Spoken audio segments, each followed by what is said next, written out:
From Pacifica, this is Democracy Now! The question here is, why is it that the United States government, having seen that the district attorney's office has caught Khosani, a thief, why is it that they would go after the guy that blew the whistle on the thievery and bribery, Rick Burke? Why is it that the Czech citizen and the guy, the expatriate, and the German-Swiss lawyer all are walking free? The American citizen, philanthropist, and so on is sitting in a minimum security jail. Today, in a Democracy Now! Exclusive, the strange case of Rick Burke, yet another whistleblower imprisoned under the Obama administration. The story centers on an American businessman and philanthropist who was caught in an amazing web of international white-collar crime and suspected double agents of powerful intelligence agencies involved in the privatization of the state oil company in the former Soviet Republic of Azerbaijan. After Burke blew the whistle, he ended up being indicted himself, then convicted and sent to federal prison for violating the Foreign Corrupt Practices Act. We'll speak with his attorney, Michael Tiger, and former Washington Post reporter Scott Armstrong, who explains why Azerbaijan is a key U.S. ally. Because it's located in the Caspian Sea, which is essentially the upper back door, if you will, to Iran, as well as looking across at Russia, it became an incredibly important location for U.S. intelligence facilities, over-the-horizon radars. When I was there in Baku later in 2007, the largest contingent of U.S. Marines anywhere in the world stationed permanently was in Azerbaijan, and nobody really knew it at the time. So this was a relationship that the United States government felt it could not lose. All that and more coming up.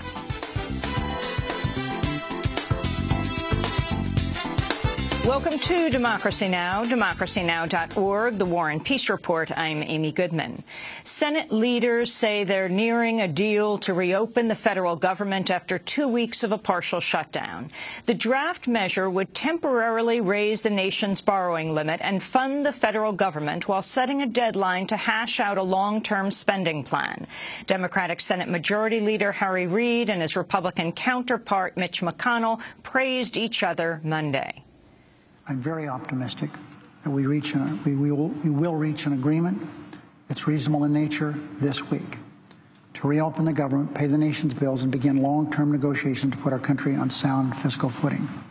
I deeply appreciate my friend, the Minority Leader, for his diligent efforts to come to an agreement. Let me just echo the remarks of my good friend, the Majority Leader. We've had an opportunity over the last couple of days to have some very constructive exchanges of views about how to move forward.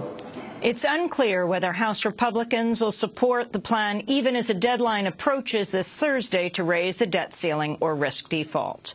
While Republicans push to gut programs such as Medicare, Medicaid, and Social Security, new figures show next year's increase in Social Security will already be historically small. According to the Associated Press, Social Security recipients, as well as disabled veterans and federal retirees, will see their payments rise roughly 1.5% in January, among the smallest rises since the automatic increases began in 1975. The exact size of the cost of living adjustment is unknown because a key federal inflation report has been delayed by the shutdown. In South Dakota, the government shutdown has blocked federal financial help for cattle ranchers whose herds were devastated by a historic early blizzard this month. The storm blasted western South Dakota with 70-mile-an-hour winds and more than 3 feet of snow. The cattle had yet to grow their winter coats. As many as 100,000 died of hypothermia, drowning, and other causes. The exact number of deaths is unknown. The federal agency tasked with tallying them is currently shut down. The latest disclosures from Edward Snowden reveal the National Security Agency is collecting large volumes of electronic contact lists from people around the world, including Americans. According to the Washington Post, the NSA is harvesting hundreds of millions of contact lists from personal email and instant messaging accounts. Intelligence officials say the practice would be illegal if carried out on U.S. soil. So the collection takes place abroad through deals with foreign companies companies and intelligence agencies. Data from Americans frequently leaves the country because companies like Google and Facebook operate data centers abroad. The scope of the collection is vast. In a single day last year, the NSA harvested nearly 700,000 email address books. Brazil has announced government employees will begin using an encrypted email service in an effort to avoid foreign spying. Brazil's communications minister says the new government system will become mandatory for all federal officials in the coming months. Documents revealed by Edward Snowden show Brazil as the leading target of U.S. spying in Latin America. In Afghanistan, the governor of the eastern province of Logar has died in a bomb attack at a mosque. Governor Arsala Jamal was a close ally of President Hamid Karzai. He was delivering a speech today marking the Muslim holiday of Eid al-Adha when a bomb hidden under a table exploded, wounding 15 people.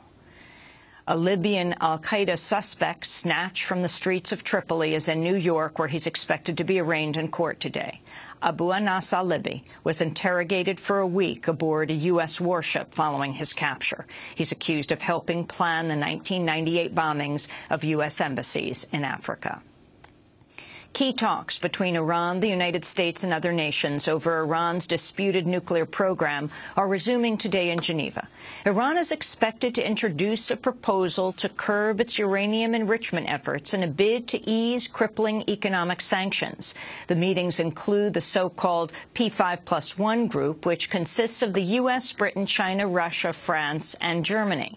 Catherine Ashton, the EU's foreign policy chief who's leading the negotiations, says she's cautiously optimistic.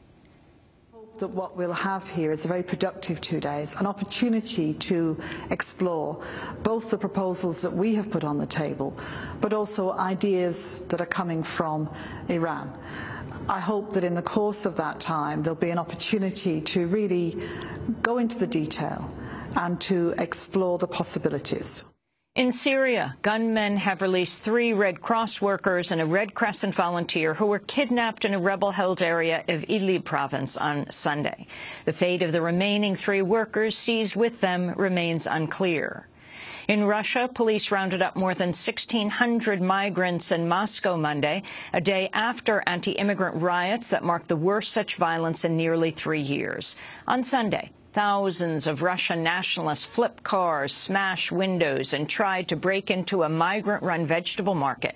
The riots followed the killing last week of a Russian man by an attacker thought to be of Caucasian or Central Asian origin. Hundreds were detained during the riots, but most have been released without charge. On Monday, police raided the vegetable market, loaded migrants into vans, and said some were being probed for possible criminal ties. A Russian court, meanwhile, has denied bail to the captain of a Greenpeace ship and 2 other members of the Arctic 30, who were detained in a direct action against Russia's first Arctic offshore oil rig. Captain Peter Wilcox and 2 others had appealed an order keeping them in pretrial detention until late next month. 6 other participants have already been denied bail. The 28 environmentalists and 2 journalists are facing up to 15 years in prison on piracy charges. Captain Peter Wilcox rejected the charges in court. I have been working on ships doing environmental work for 40 years. Что я работал на корабле, занимаясь проблемами окружающей среды в течение 40 лет. Never before have I been accused Никогда ранее меня не обвиняли of using violence в использовании насилия or doing something for my own personal gain. или чтобы я что-то делал своей личной выгодой.